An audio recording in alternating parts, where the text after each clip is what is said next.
Hey, hello everybody, how's it going here? Chris here to give you guys another, of course, comic book haul and some other happenings in my pop culture world, some happenings with me. So I want to get this done quickly.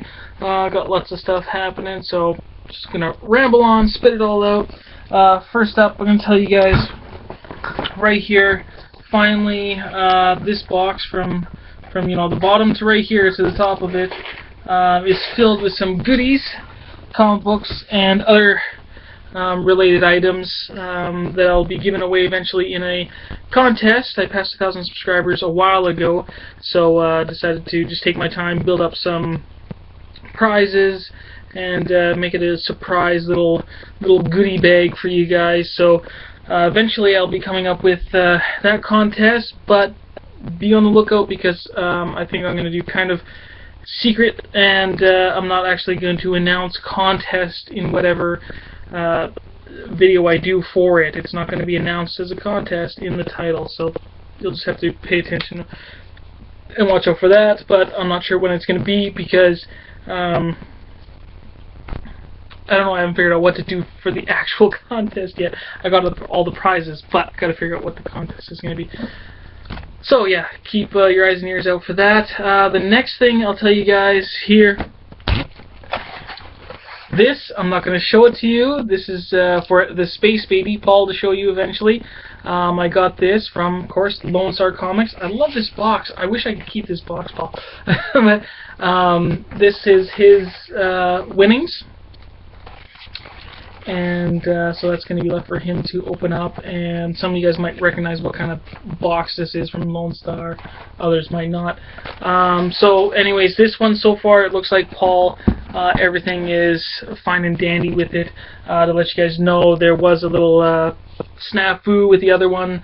I ordered a book for him on eBay, and things went sour there, and yeah, I had to get that all settled, so eventually got that all sorted out and went to Lone Star Comics to purchase the book that he wanted. And then I got him an extra one.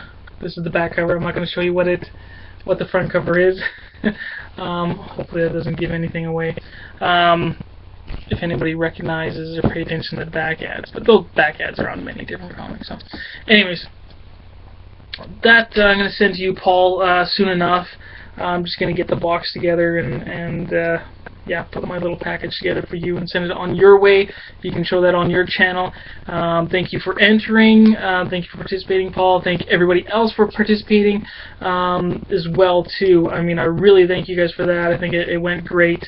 And it's a really cool book sitting in that box. So hope you guys can follow the Space Baby and check out what he won for his prize in the 2013 comic book lotto that took place. The drawing was on September 1st. So, okay, so let's get into some of the books I've gotten in the last month here. Some new ones, some back issues, but probably all old as far as some of you guys are concerned. Let's start with this one over here. It's actually for my wife. This is issue number 114. I do have issue 115 on order as well too. But she's been saying that this series, it's been really awesome. I'm definitely not caught up with this. Loving the TV show, which the 4th season just started recently. But she said this storyline in the comics has been really enjoyable too. She can't wait to read the next one. The next one, 115, is the 10th anniversary issue. I just had a whole whack of covers, and so if you guys are interested to see what cover Nikki decided to order, yeah, stay tuned. I'll show you that. It's a really cool cover, and I'm glad that where I ordered from, they were, I think, ordered them from Lone Star. They were all the covers were at regular price, so they had like, you know, a bajillion different covers, and they were all $3. So that was great. Okay, next one from Image. We have here Saga, issue number, what is it, or chapter 14. Great book. I know a lot of you guys were talking about this on the podcast a while ago, and Scott, I remember you mentioning a sweet moment there with Lion Cat and the former slave girl Sophie. That was a really sweet moment. My favorite parts, besides that part, is the interaction with the Will and what seems to be perhaps the apparition or the figment of his imagination of the Will's the Stalk. And I really love that interaction with the Stalk, and also this girl, I cannot remember her name, but it was Marco's ex-girlfriend. Just really great story. I loved it.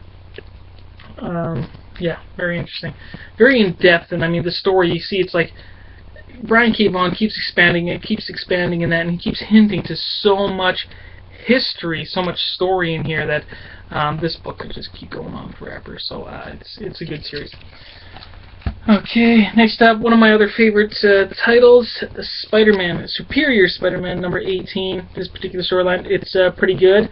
I'm usually pretty I don't know, iffy on time travel stories, but this one was pretty good. I love seeing this Spider-Man and Return of Miguel O'Hara, Spider-Man 2099, in this story. And it's really interesting in the manner that Miguel has never met this particular Spider-Man before, so which is the Doc Ock Spider, which is that's what makes it, the interaction of these two characters, really interesting and just a fun story. Slott, I just keep enjoying Slott's writing. So Superior Spider-Man number 19. Got a really cool variant coming in a while. A few different variants coming soon that are related to a video game release coming out next week on the 22nd of October 2013.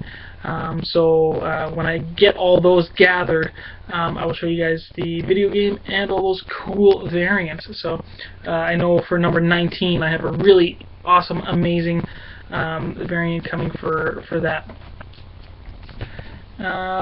So next here we have Superior Carnage number 3, Clayton Crane cover. I love his artwork. I always try to pick up his stuff as much as possible. So it's this new host for Carnage, and the Wizard trying to control him, but it's hard controlling him, this Carnage, when he's trying to control his own mind, because he seems to be going a little and you know, some chaos is definitely going to happen in this book. So really cool so far. When he finally is able to break control from the Wizard, that's when it's going to get really fun. So I don't know how many issues it's supposed to be, but I hope there's a lot of just all-out badassery coming soon. But so far the build-up, the tension in it is been pretty good. Okay, next we have Wolverine, Savage Wolverine, issue number 8. Love the art by Joe Mad here. The another Wolverine banner. Oh, I don't know how to move. There we go. Anyways, yeah, Joe Mad artwork. I love the brown and gold costume that he wears in here. It's great to see that every once in a while. And this is with these really weird, I don't know, the mystic, I don't know what they are, mystic assassins, these mystic people from, oh man, I'm losing track here, of the Hand, the mystic, a bunch of these monsters, crazy looking dudes, anyways, that for some reason got Elektra and Wolverine mixed up in this story, but these mystic people from the Hand end up resurrecting the dead wife of Wilson Fisk to test him, to challenge him. So it ended up being really a cool story. It was, what was it, 2 or 3? It was only 2 issues, maybe. I think this was the ending of it though. So, but that one was really cool. Savage Wolverine so far has been, it's been a pretty good title, pretty enjoyable. Next up we have issue number 9, and I do say, although this is a pretty good book, I do say I probably enjoyed that Savage Wolverine a little bit more than this one, but still okay with this one. Killable, part 2 of 6, where Wolverine basically is killable because of these little nano dudes from the microverse, or robots, or I don't know if they're robots or aliens or whatever it was, basically turned off his healing factor.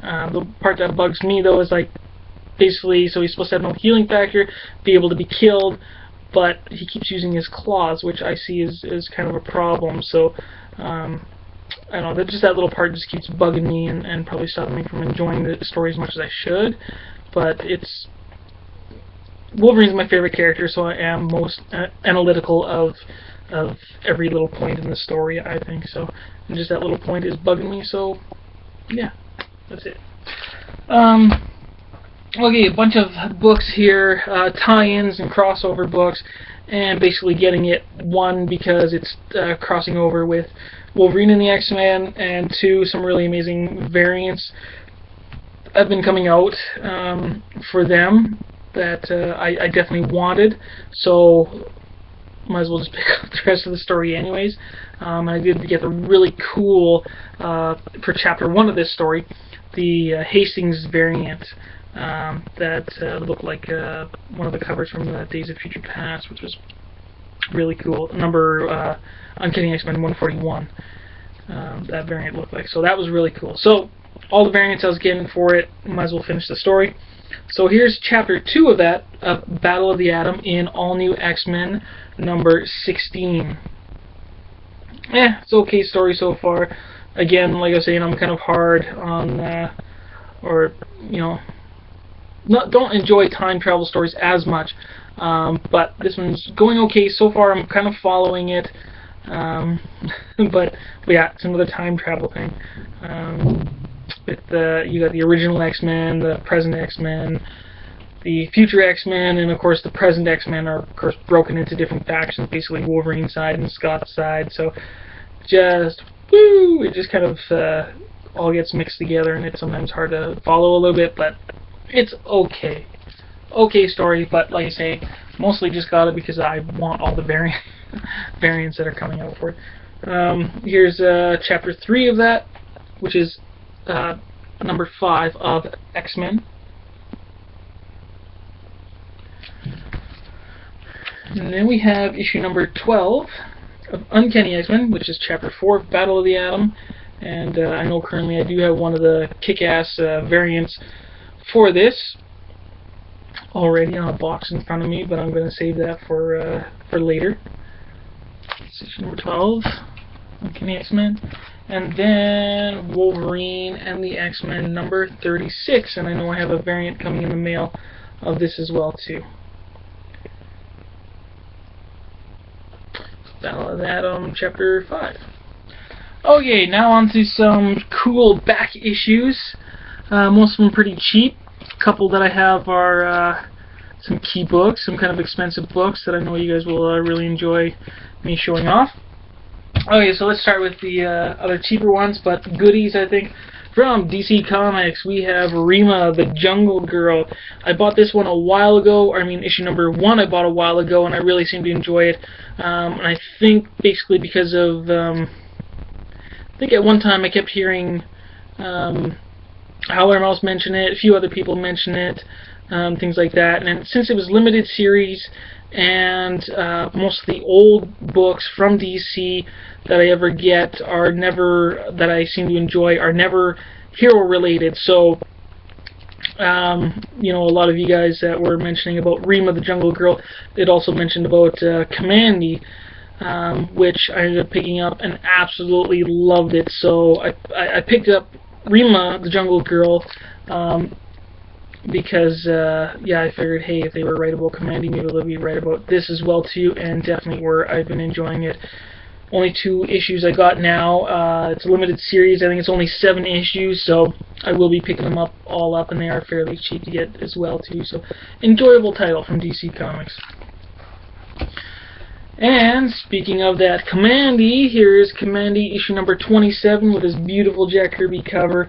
Like I say, one of my, as far as back issues go, DC Comics Kamandi, my most favorite comic from DC ever, definitely. And I haven't even finished the series, but really, really great. And I'm definitely going to finish up the series. So yeah, I've got 1 through 27 now, and I do got some more coming in the mail soon a really good book. If nobody ever has, which I'm pretty sure just about everybody has here who's probably listening to me, read Commandy, and if you haven't, pick it up. Commandy #1 for sure. It's worth it. If you read Commandy #1, I think you'll have no doubt that you'll end up picking up more. It's a really good book. And of course by Jack Kirby. Another title here, I haven't read any of them, but I watched the movie and I enjoyed the story. So I was really interested in reading more in that universe. So I've been collecting this title, John Carter, Warlord of Mars, the old series from Marvel Comics. I haven't read any of them yet. I've been really enjoying the covers, really cool covers, but I actually haven't read any of these comic books yet, and I have issues 1 through 16 now. So, and I think, what is it up to? It was like a 28 issue series. Okay, another one interesting here, I think.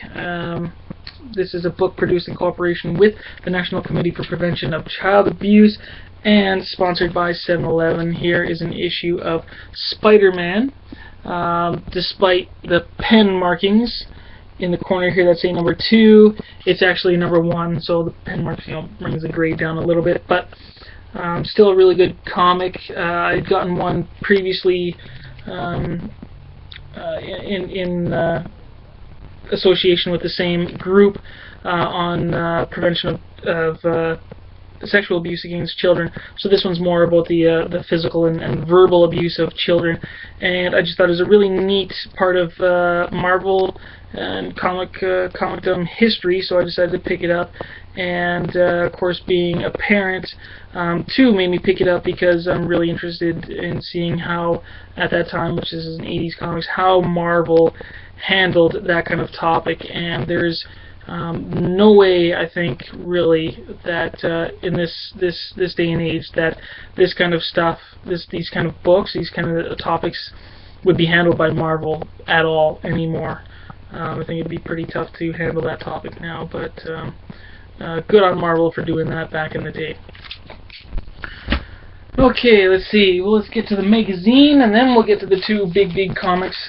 Since Halloween's coming up, it was October, had to order something related, and I thought it was really cool. Last year, I picked up an issue of Zombie #1.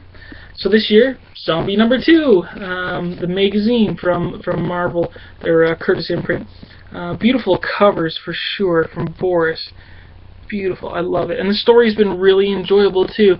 Really great title. I think if a lot of you guys have read it, I'm sure you would recommend it, and I do as well too. Black and white, Simon Garth zombie, different than he's a voodoo zombie too, so a little bit different than your brain munching zombies nowadays, but nonetheless, really good book, really good magazine. Pick that up. And now for the last two books, really big ones here, and I'm really going to enjoy them too. Yeah, I've already enjoyed. These are my second copies. I bought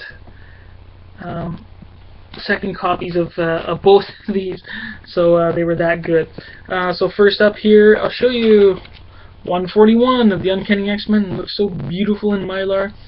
And each of the books, I wanted to upgrade them just a little bit.